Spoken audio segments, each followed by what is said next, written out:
YouTube Buzzik going the Go Nows is back after most of week one in the NFL. Still have that Monday night game. We'll be talking live on Twitter during that game, so check us out there. But everyone's wondering who they should pick up on the waiver wire heading into week two after a crazy week, after an unfortunate week with injuries. And there's already a lot of questions because teams are so deep at receiver and questions, but who's everyone's RB1, RB2? So it makes it intriguing. I'm going to go over my options. I'm actually going to rank those options as well.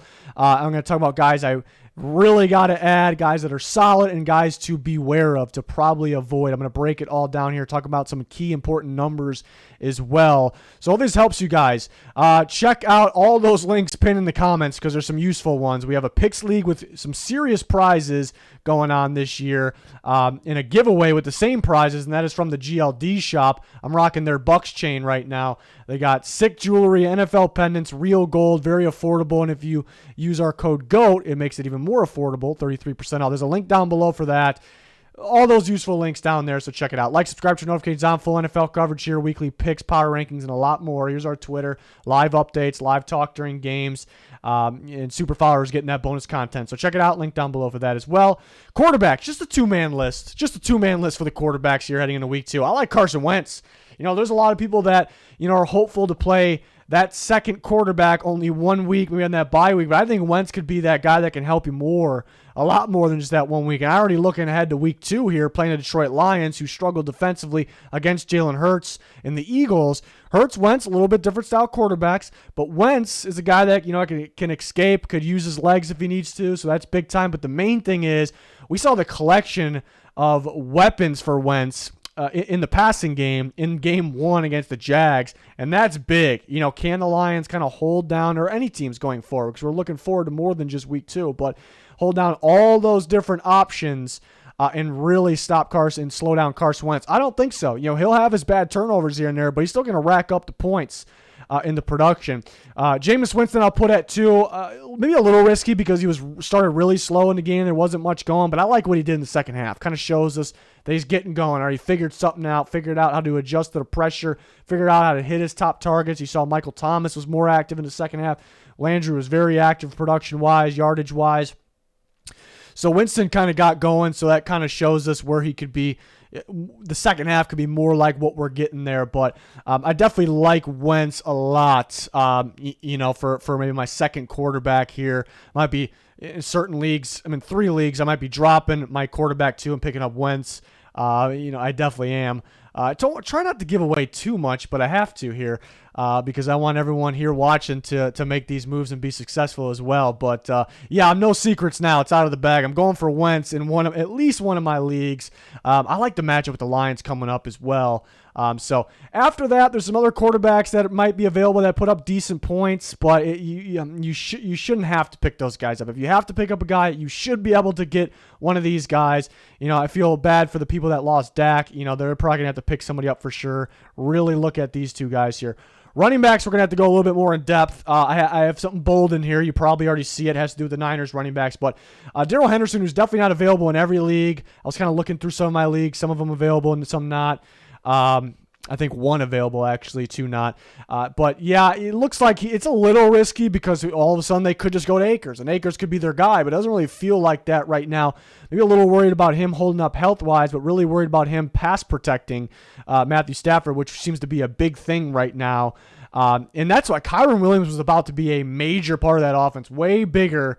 We'd be talking about Kyren Williams right now. Everybody would be fighting over him right now if he was healthy because he was about to be a big piece of that offense because he can block. That's the main thing. And he's a playmaker as well, but he's out 6 to 8 weeks. So I suppose that helps Henderson and Akers' case as well. But Henderson got the full load last game against the Bills. So we'll see if that continues. But he can catch the ball. He can run. He's kind of a home run hitter as well. So that's an obvious one at the top here. It's just going to be unfortunate if you start him and then 1 week they randomly decide to go back to Akers. It's probably going to happen. I don't know how long that's going to go for. But on to my 2 Niners here, and I went pretty damn bold. I went bold, and I give you 2 options here. You do not have to listen to me, right? You could go with everyone's probably going to do. Everyone's probably going to go for Jeff Wilson. It's a solid pickup. It's a safe pickup. He's going to be better than Ty Davis-Price.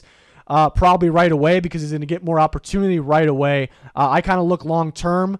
And I think that it'll take a tiny bit of time for the 49ers to realize something they don't really know right now, that Ty Davis-Price is their minus Elijah Mitchell, who's out for 8 weeks, if you didn't realize that, that Ty Davis-Price is their best back. I was a big fan of him at LSU.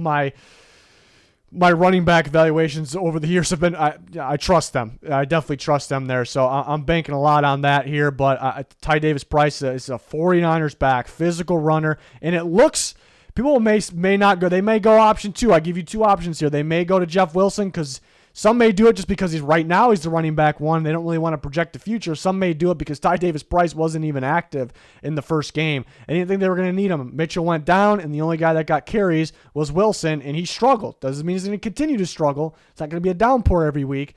But Davis-Price should be active next week. Again, it's a little bit of a gamble, but I think they will soon realize that he is a pretty damn good back. He's a tough runner. He's going to be physical, more physical than Wilson, and kind of fits that 49ers running style that is a problem for opposing defenses. So I'm going to gamble personally.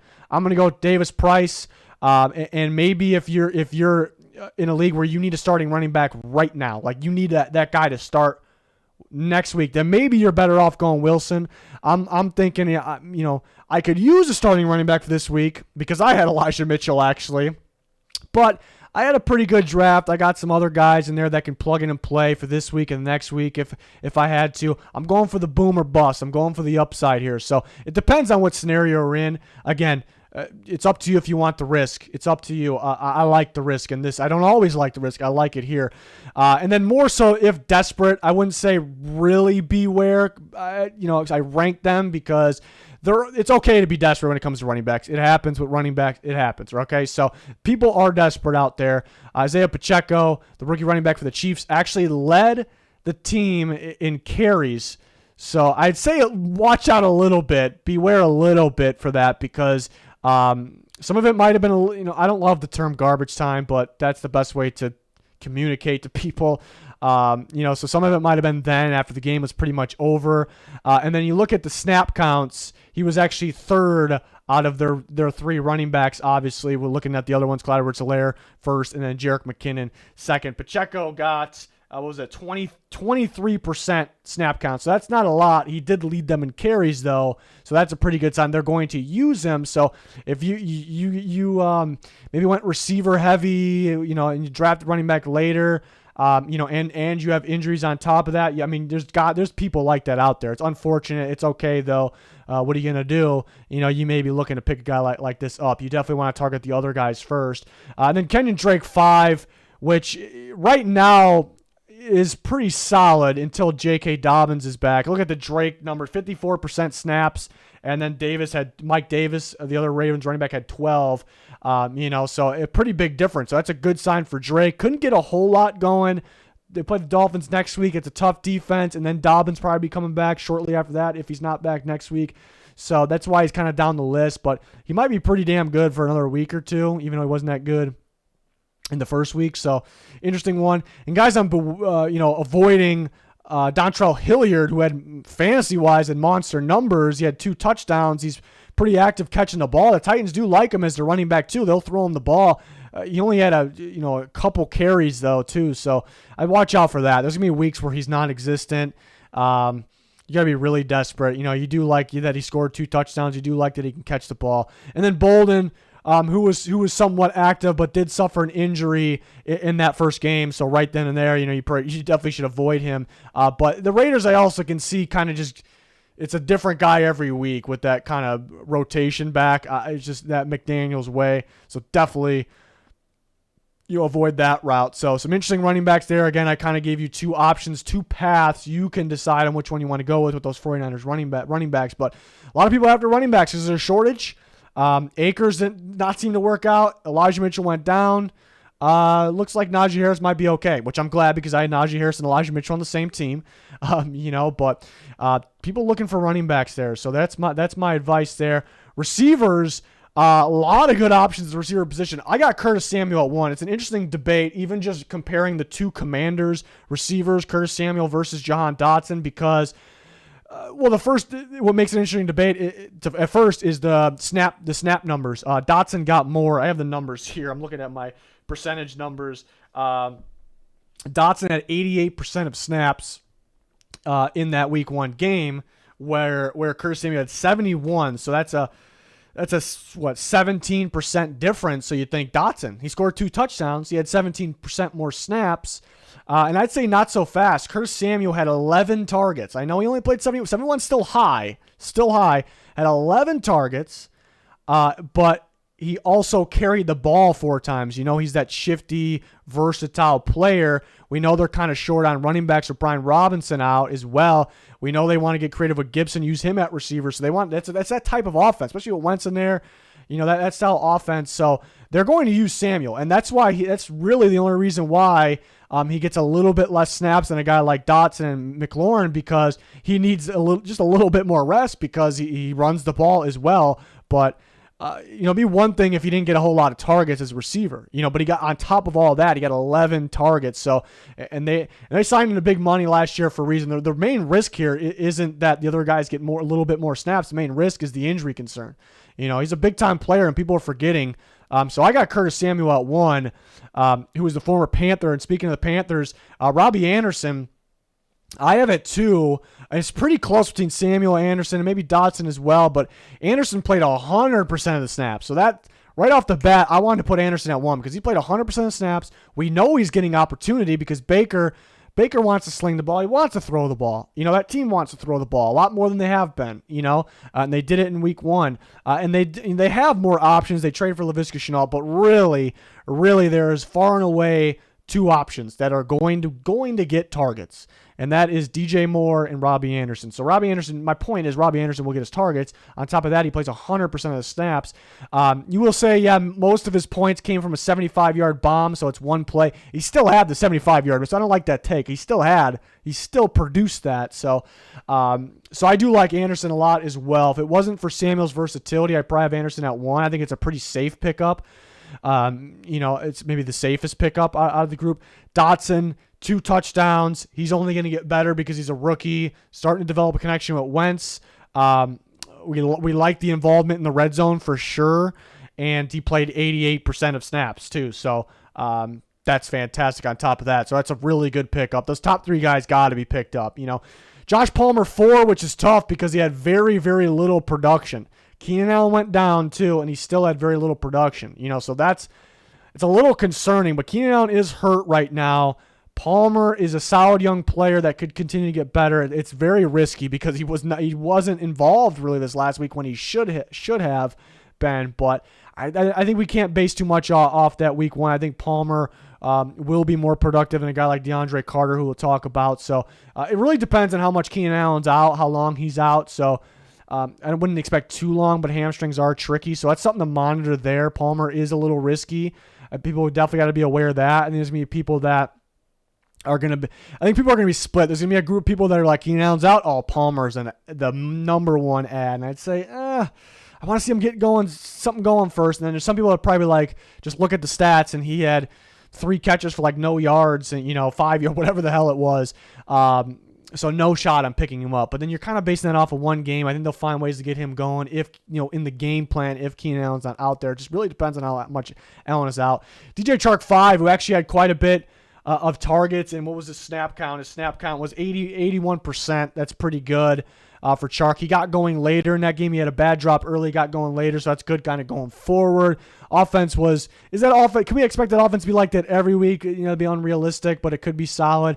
Probably would be higher, but then I think of Jameson Williams is going to be back here at some point as well, and that could take away some snaps from him. But he got a lot of targets, and he got going, so that's kind of good about developing the connection, kind of moving forward. So there's some good things there. Devin Duvernay was one of the bigger scorers. Maybe some people would have him ranked higher.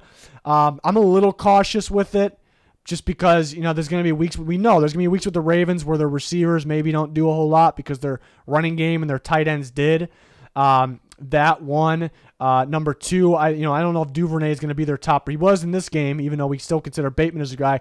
I don't know if Duvernay will be their top receiver when the receivers do go off. I'm going to say still it's probably unlikely. That's number 2. Number 3 is the snap counts aren't favorable, I suppose. 52%. He still did damage with that. That's great. So it's a guy to keep an eye on it, and I still think he's worth a look here. I ranked him, but 52% is not great, even though he's probably their number 2 receiver. And something to focus on too, big thing actually, from week one. The Jets actually eliminated the run from the Ravens. Surprisingly, it's rare. They took away the run of the Ravens, which everyone could agree is rare. When is the Ravens' run going to be eliminated where they're a one-dimensional pass team?